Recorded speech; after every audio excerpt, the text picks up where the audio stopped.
వాడికి ఆ కృష్ణ చేసిన అన్యాయానికి వాడికి సరైన శిక్ష పడేలా చేద్దాం అనుకున్నాను. ముళ్ళును ముళ్ళుతోనే తీయాలన్నట్లు వాళ్ళని నిస్సహాయులను చేసి తప్పు ఒప్పుకునేలా చేద్దాం అనుకున్నాను. కానీ వాళ్ళు రణరంగంలోకి అమాయకురాలైన అంజలిని దింపారు.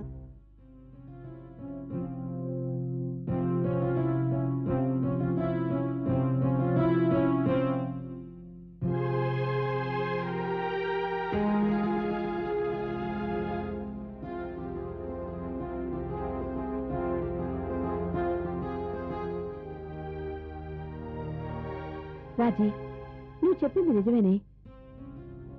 అంజలి చాలా ప్రమాదంలో ఉంది. ఈ విషయం ఆమె ఎలా తెలుసుకుంటుందేమో. ఏం చేయాలనుకుంటున్నావు? నాకు ఈ ఆపద ఎలా తప్పించాలో అర్థం కావడం లేదు. రాజీ, నువ్వే అలా నిరాశ పడిపోతే ఎలా చెప్పు? పోనీ ఓ పని చెయ్యి, పోలీస్ కంప్లైంట్ ఇవ్వు. అంజలిని నీ దగ్గరికి తెచ్చుకోవడం చాలా సులభం అవుతుంది కదా. అంజలి మైనర్ కాదుగా జమున. నేను పోలీస్ రిపోర్ట్ ఇచ్చినా అంజలి ఇష్టం లేకుండా వెళ్తానని ఆ ఇంట్లోంచి బలవంతంగా ఇక్కడికి తీసుకుని రాలేరు. అదంత సులభం అయితే రాజీ ఆ పని ఎప్పుడే చేస్తుండేది. కష్టం అనుకుని బాధపడుతూ కూర్చోవడం కన్నా ఏదో ఒక ప్రయత్నం చేయడం మంచిది. వాళ్ళ దుర్మార్గులు ఎంత తెలివైన దుర్మార్గుడైనా ఎక్కడో ఒక చిన్న పొరపాటు చేస్తాడు. అదే పొరపాటు. వెతికి పట్టుకునే తాపత్రయంలో మనం ఉంటే అంజలిని మంచి చేసుకునే ప్రయత్నంలో వాడుంటాడు. ఒకవేళ రవి అంచనాలు తారుమారైతే అంజలికి ఏదైనా హాని తలపెట్టచ్చు. మన ప్రాణం ఇప్పుడు అక్కడుంది కదా. ఒకటా రెండా? ఆ రవిగాడు 100 తప్పులు చేశాడు, దొరుకుతాడు. ఈలోగా వాడు అంజలిని పెళ్లి చేసేసుకుంటాడేమో. లేదు, వాడు ఆ పని ఇప్పుడు చేయడు. ఎందుకంటే వాళ్ళకున్న ఒకే ఒక ఆయుధం అంజలి. అంజలికి వాళ్ళు ఏదైనా అన్యాయం చేస్తే నువ్వు వాళ్ళను వదలవని వాళ్ళకి తెలుసు. అందుకే వాళ్ళ పని అయ్యేంత వరకు అంజలికి ఎలాంటి ప్రమాదం జరగదు. మహి, నాకే ఎందుకు వస్తాయి ఇలాంటి కష్టాలు? ఒక్క నిమిషం కూడా సుఖంగా ఉండలేరు. ఎప్పుడు బాధలే. ఏమిటో ఈ జీవితం. రాజీ, నువ్వు ఒప్పుకుంటే నేను వెళ్ళి వాళ్ళతో మాట్లాడతాను. నేను ఒప్పుకోవడం కాదు మహి. రుక్మిణి ఏమంటుందో. ఒకవేళ రుక్మిణి ఒప్పుకున్నా కృష్ణ వాళ్ళ మాట వింటాడంటావు మహి? వాళ్ళు మూర్ఖులు. మంచిగా చెప్పు చూద్దాం. వినకపోతే వాళ్ళకు అర్థమైన భాషలో చెప్పుదాం. నన్ను అడిగితే మా మహిళా మండలి వాళ్ళని తీసుకెళ్లి కృష్ణ ఇంటి ముందు ధర్నా చేస్తే సరి. ఏం రాజీ, మాట్లాడవే. నీకు ఇష్టం లేదా? అలా అని కాదు మహి. నేను అంజలి గురించి ఆలోచిస్తున్నాను. అంజలి రవిని నిజంగా ప్రేమిస్తోంది. తన మనసులో ఉన్నతమైన స్థానం ఇచ్చింది. అతడు వంచకుడు అని తెలిసిన రోజు దాని మనసు ముక్కలైపోతుంది. నిజం వినది తట్టుకోగలదా? అది తలుచుకుంటేనే నాకు భయంగా ఉంది. అందుకే మనం ఈ విషయంలో చాలా సున్నితంగా వ్యవహరించాలి. తొందరపడకూడదు. ఏంటి, రవి ప్రేమించిన అమ్మాయిని ఇంటికి తీసుకొచ్చాడా? ఆ అమ్మాయి పేరు అంజలియా? పేరు బాగుంది. రవికి ఎలా పరిచయం? ఆహా, ఫోన్లే. ఏదైతే ఏమి, ఎప్పుడు ఆ అమ్మాయి మంచిదైతే అంతే చాలు. పైగా రాజేశ్వర్ గారు అమ్మాయి కదా, మరీ మంచిది. చూడు వదినా, అంజలికి మన రవికి ఇష్టమైన తర్వాత ఇంక చేసేదేముంది? రాజేశ్వర్ గారిని తర్వాత మనమే ఒప్పించే ప్రయత్నం చేద్దాంలే. వదినా, రేపోసారి రవిని అతని కాబోయే భార్యని భోజనానికి మా ఇంటికి రమ్మని చెప్పు. నేను కూడా అంజలిని చూసినట్టుంటుంది. సరేనా? ఉంటాను వదినా. సరే. యాండి, మీకు గుడ్ న్యూస్. ఏంటి అని అడగరే? ఎలాగో చెప్తావుగా. ఇప్పుడు ఫోన్ చేసింది ఎవరో తెలుసా? రత్న. అదే మా కృష్ణకాంత్ అనే భార్య. అలాగా? నాకే ఏమి తోచకు ఫోన్ చేశాను. నేను ఫోన్ చేయడం మంచిదే అయింది. రత్నదిన మంచి శుభవార్త చెప్పింది. ఏమని? అంజలి రవిని పెళ్లి చేసుకుంటున్నానా? అదేనండి. అవును, ఆ సంగతి మీకెలా తెలుసు? ఓహో, రాజీ దగ్గరికి వెళ్ళొస్తున్నారన్నమాట. అవును, రాజీ ఈ విషయంలో చాలా బాధపడుతుంది. ఎందుకు? రవి అంజలిని తనతో తీసుకొచ్చినందుకు. మీరు పొరపాటు మాట్లాడుతున్నారు. అంజలి రవిని ఇష్టపడి కూడా వచ్చింది, అంతేకాని రవి బలవంతాన్ని తీసుకురాలేదు. రవి గురించి అంజలికి పూర్తిగా తెలియదు కాబట్టే కూడా వచ్చింది. అలా రావడానికి కారణం ఎవరు? రాజీ. అసలు ఆ తల్లి కూతుల మధ్య అంత దూరం ఎందుకు పెరిగింది? ఎందుకు తన మనసుకు నచ్చిన వాడిని ఎంచుకుంది?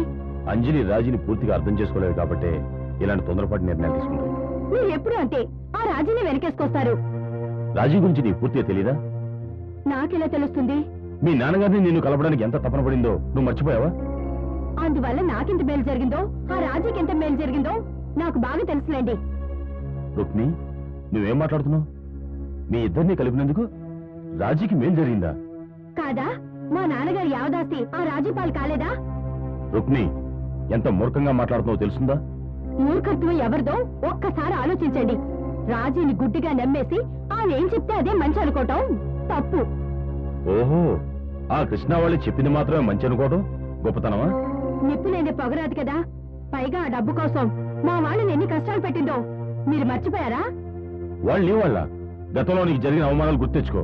దానికి వాళ్ళు క్షమించమని అడిగారు. అంతేకాదు, రేపు రవి కూడా మన ఇంటికి వస్తున్నాడు. నన్ను క్షమించమని అంటాడు. చూస్తూ ఉండండి. ఒకవేళ అలా జరగకపోతే మీరన్నట్టుగానే వాళ్ళు చెడ్డవాళ్ళని నమ్ముతాను. రుక్మి, రుక్మి, నీకెలా చెప్తే అర్థమవుతుంది?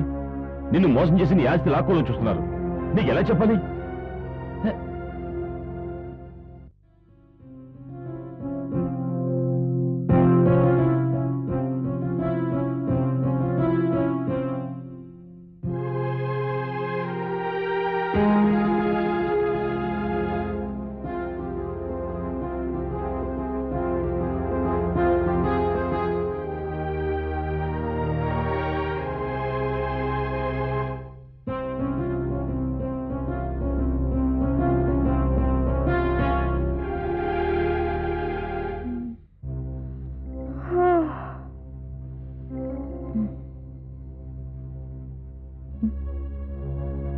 ఈ సమయంలో ఆవలం తింటూ అంతే మరి. ఏ పని పాట లేకుండా కూర్చుంటే ఆవలింతలు నిద్రమత్తు. ఈ ఇంట్లో ఎవరు నన్ను ఏ పని చేయనివ్వరు. నేనేదో కొండ మీద దేవతలా చూస్తున్నారు. ఇంత అభిమానం, ప్రేమ నాకు ఊహ తెలిసిన తర్వాత దొరకలేదు. నా ఫ్రెండ్ లావణ్య దగ్గర తప్ప. చా, నేనెంత పొరపాటు చేశాను. నేను ఎక్కడున్నాను, ఎలా ఉన్నాను, కనీసం ఒక్క మాట కూడా లావణ్యకు తెలియపరచలేదు. వెంటనే తనకు ఫోన్ చేయాలి.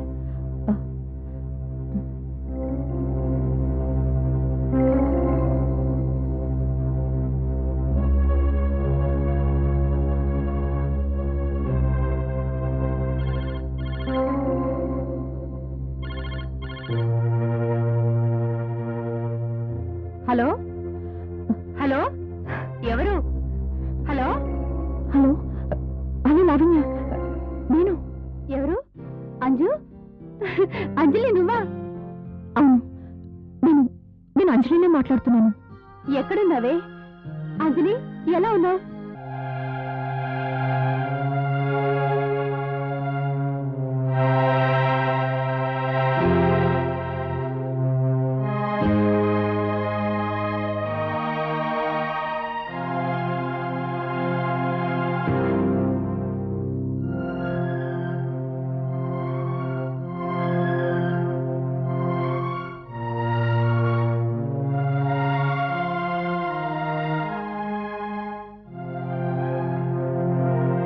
ఇది జరిగింది. ఇంత జరిగినా నీకో స్నేహితురాలున్న సంగతి గుర్తు రాలేదు అంజలి? అది కాదే, అప్పుడంత సమయం లేదు. నన్నెవరూ ఆదరించరు, అందరూ మోసం చేస్తారు అనే బాధలో ఉన్నాను. అందుకే నీ సహాయం తీసుకోలేకపోయాను. పోవే, నీతో అసలు మాట్లాడకూడదు. సారీ చెప్తున్నాను కదా, ఈ ఒక్కసారికి నేను క్షమించలావణ్యా, ప్లీజ్. సర్లే, ఆ సంగతి వదిలే. మరి రవితో నీ పెళ్ళంటున్నావు? నీ నిర్ణయాలు నీవే, కానీ మీ పెద్దల అంగీకారం తీసుకోవా? మా వాళ్ళ గురించి నీకు బాగా తెలుసు కదా, అందుకే అన్నీ ఆలోచించి ఈ నిర్ణయం తీసుకున్నాను. నీకు తెలియదే, రవి చాలా మంచివాడు. ఇంట్లో అందరు దేవతలా ఉన్నారు. నీ సంగతి నాకు తెలుసుగా. ఎవరైనా నీకిట్టే నచ్చేస్తారు. ఆ తర్వాత వాళ్ళలో ఏదైనా లోపం కనబడితే మాత్రం బాధపడుతూ కూర్చుంటావు. లేదు లావణ్య, రవి చాలా మంచివాడు.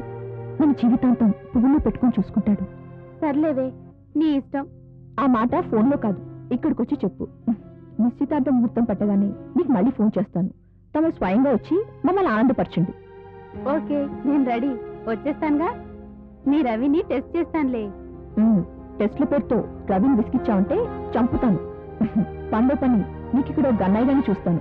వచ్చి మూడు ముందు వేయించుకుందు గాని. అలాగేలే, త్వరగా వచ్చేస్తా. సరే ఉంటాను. Okay bye. Okay bye.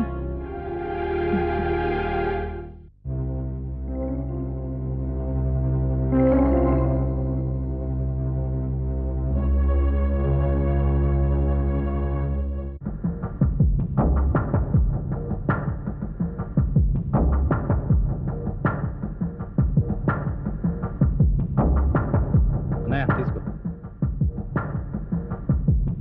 అన్నయ్య, ఒరే రవి, ఇది కళ నిజమా? ఏమైందిరా? ఎందుకంత ఆశ్చర్యం? నా కళ నేనే నమ్మలేకపోతున్నాను. ఈ సమయంలో ఇద్దరు చిన్నపిల్లల కూర్చుని ఆరెంజ్ జ్యూసులు తాగుతున్నారా? అవునరా, మందు మానేశాం. ఎందుకంత కఠోర నిర్ణయం తీసుకున్నారా? అబ్బా నా బొంద, అలాంటిదేం లేదు. ఈ ఇంట్లో ఉన్నంత కాలం మందు తాగం. అదే ఎందుకు అంటున్నాను. అన్నయ్య, తాగి అంజలి ముందు చెడవడం నాకు ఇష్టం లేదు. ఓహో, నాకు ఇప్పుడు అర్థమైంది. అంజలిని నమ్మించి గొంతు పోయడానికి మీ కత్తులకు తేనె పూస్తున్నారన్నమాట. చంద్ర, ఏంట్రా మాటలు? నావి ఒట్టి మాటలు కాదు, పచ్చి నిజాలు. మనకు రాజీతో గొడవ, మధ్యలో అంజలి బలైపోవడం నాకిష్టం లేదు. నేను ఒప్పుకోను. ఇంకో అమ్మాయి రవిగాడి చేతిలో బలైపోవడానికి నేను అసలు ఒప్పుకోను.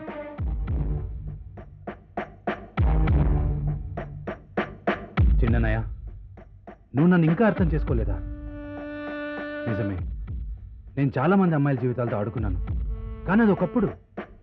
ఇప్పుడు నేను మారాను, పశ్చాత్తాపడుతున్నాను. రాజీని బెదిరించడానికి అంజలిని అడ్డు పెట్టుకున్న మాట నిజమే, కానీ ఆ తర్వాత అంజలిని నేను పెళ్లి చేసుకుంటాను. నిండు 100 ఏళ్ళు కాపురం చేస్తాను. రవి, నువ్వు చెప్తుంది నిజమేనా? నా మనస్సాక్షి మీద ఒట్టేసి చెప్తున్నాను. అంజలిని నేను ప్రాణానికి ప్రాణంగా ప్రేమించాను. ఇక అంజలే నా జీవితం. నిజమనయ్య. చాలురా, నాకు ఈ మాట చాలు. ఇన్నాళ్ళు ఓ అమాయకురాలికి అన్యాయం చేస్తున్నామనే బాధ నన్ను దహించేస్తుంది. ఇప్పటికి నా మనసు తేలికైంది. ఇదే మాట మీద నిలబడరా. అన్నయ్య, వస్తాను.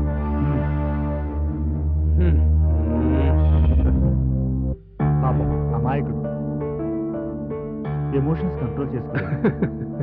అందుకే చిన్న సెంటిమెంట్ టచ్ ఇచ్చాను. ఇక మనకు అడ్డురాడు. వాడి సంగతి వదిలే. ఇప్పుడు మనం చేయాల్సింది ఆ రాజీ దగ్గర నుంచి ఆస్తి లాక్కోవటం కంటే ముఖ్యం ఆ రుక్మిణికి ఇచ్చిన వాటాని మనం రాయించుకోవటం. అదేలా సాధ్యం? కాగల కార్యం గంధర్వులే తీర్చినట్టు ఆ రుక్మిణి తనంతట తానుగా ఒక చిన్న అవకాశం మనకిచ్చిందిరా. రుక్మిణ? అవును, రుక్మిణి ఈరోజు మన ఇంటికి ఫోన్ చేసి నిన్ను అంజలిని ఒకసారి చూడాలని ఐశ్వర్యకి చెప్పిందట. ఆలస్యం దేనికి? వెళ్ళండి. నేనా? ఎలా వెళ్ళగలను? ఆ రోజు రుక్మిణి జుట్టు పట్టుకుని బయటికి ఇడ్చాను కదా. రేయ్, అది గతం. రుక్మిణి ఆ గొడవలు మర్చిపోయి మనతో బంధుత్వం కలుపుకోవాలని ఆశపడుతుంది. చాలా కష్టపడి ఆమె మనసును మార్చగలిగాం. ఇప్పుడు నువ్వు వెళ్ళి అక్క అని అభిమానంగా పిలువు. ఇదిగో ఈమె నీ కాబోయే మరదలని అంజలిని చూపించు. అవకాశాన్ని బట్టి ఆస్తి ప్రస్తావన తీసుకురా. అర్థమైంది. అప్పుడు రుక్మిణి, సారీ, మన రుక్మిణక్క అమాంతం కరిగిపోయి మనం చెప్పిందల్లా చేస్తుంది. ఆడమన్నట్టల్లా ఆడుతుంది. రేపే రుక్మిణక్క దగ్గరికి వెళ్తాను. గుడ్. రుక్మిణితో మొదలైన యాగం ఆ రాజీతో అంతం కావాలి. That's all. పాత అలవాటు మర్చిపోలేకపోతున్నావురా.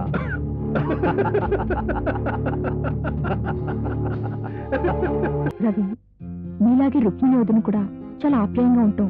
నాకు చాలా సంతోషంగా ఉంది. రుక్మిణక్క దేవత. మొదట్లో మేమే ఆవిడ్ని సరిగ్గా అర్థం చేసుకోలేదు. రవి, జరిగిపోయిన విషయాలు తలుచుకోకూడదు. మొత్తానికి మిమ్మల్ని నన్ను మీరు అర్థం చేసుకున్నారు కదా. అంటే ఇప్పుడు నీకు నా మీద కోపం పోయిందాక? అక్క అని పిలిచాక కూడా కోపాలు పట్టింపులుంటాయా రవి? అయినా మీరంటే నాకు అప్పుడే కోపం పోయింది. ఎంతైనా నా వాళ్లే కదా మీరంతా. అది ఎప్పుడో మర్చిపోయాను. నువ్వు మర్చిపోయినా నేను మర్చిపోలేకపోతున్నాను. ఆ రోజు నేను అంతలా అవమానించడం నిజంగా తప్పే. ప్లీజ్ నన్ను క్షమించక్క. మనలో మనకి క్షమార్పణలు ఎందుకు? అయినా ఆ పరిస్థితుల్లో ఎవరైనా అలాగే ప్రవర్తిస్తారు. నేను సడన్ గా వచ్చి గంగాధరం గారి కూతురు నేను అందరిలో చెప్పడం ఎవరూ జీర్ణించుకోలేని విషయం. వదిన గారు, మీ గురించి రవి నాకు పూర్తిగా చెప్పారు. ఆ రోజు మీరు అలా రావటం మీ తప్పు కాదు. కావాలని మిమ్మల్ని 10 మందిలోకి తీసుకొచ్చిందే మా అమ్మ. ఆవిడ తొందరపాటు. అంజలి, నీకెన్నిసార్లు చెప్పాను మీ అమ్మగారి గురించి చెడుగా మాట్లాడొద్దని? అంజలి అలా అంటోందని కాదు కానీ వీళ్ళమ్మగారు మీ మీద అకారణంగా కోపం పెంచుకుంది. నీ పెళ్లికి ఆవిడ ఒప్పుకుంటుందో లేదో. ఆవిడ ఒప్పుకున్నా ఒప్పుకోపోయినా ఈ పెళ్ళాగదు. అయినా మీరంతా నాకున్నారు కదా. అవునక్క, నువ్వే మా ఇంటి ఆడపడుచువి. నువ్వే దగ్గరుండి మా పెళ్లి జరిపించాలి. రవి, నిజంగానా? నిజంగా మీరు నాకు అంత వినిపిస్తున్నారా? అందుకేగా మా నాన్నగారు మీకు రాసిన ఆస్తిని సంతోషంగా అంగీకరించాము. అది నాకు వద్దని అనాథ శరణాలయానికి రాసేశాను కదా. నువ్వు రాసిన రాజేశ్వరి గారు ఇంకా ట్రాన్స్ఫర్ చేయలేదు. ఇప్పటికీ ఆ వాట వెనక్కి తీసుకునే అధికారం నీకుంది. అంతేకాదు, శరణాలయలో మీ అమ్మగారి పేరు మీద పెట్టి నిన్ను గాని బావగారిని గాని ఆ ట్రస్ట్ లో ఎందుకు మెంబర్స్ గా తీసుకోలేదో నాకు అర్థం కావడం లేదు. నాకు ఆ అనుమానం వచ్చింది, కానీ మీ బావగారు బాధపడతారని నేను తిరిగి అడగలేదు. నేను చెప్పకూడదు కానీ ఆ ఆస్తి వాట నువ్వు తీసుకుంటేనే మంచిదేమక్క. దీని గురించి ఆలోచించాలి. ఇంకా మేము బయలుదేరుతామక్క. ఒక్క నిమిషం తీసుకో. ఇవన్నీ ఎందుకక్క? అలాగంటే ఎలాగా? మా ఇంటికి మొదటిసారి వచ్చిన ఆడపడుచువి, తీసుకో. రుక్మి